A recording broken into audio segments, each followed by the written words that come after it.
Hey there! Let's learn a new word together. Before you start, please hit the like button if you enjoy our content and subscribe to this channel if you're learning English. Stay up to the end of this video and you'll learn a fun fact about the English language. Let's begin. Convict. Convict means declare someone to be guilty of criminal offense by verdict of jury.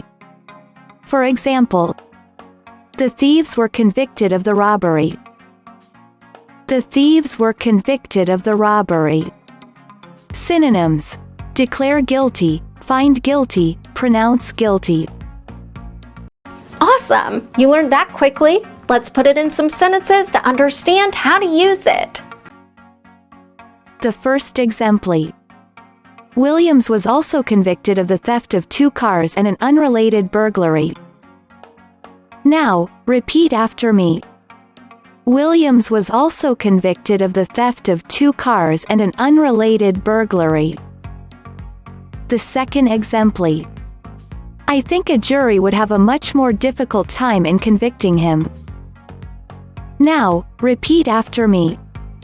I think a jury would have a much more difficult time in convicting him. The third exemplar. But the jury rejected his account, convicting him of murder by a majority verdict. Now, repeat after me. But the jury rejected his account, convicting him of murder by a majority verdict. Now let's learn an interesting fact about the English language.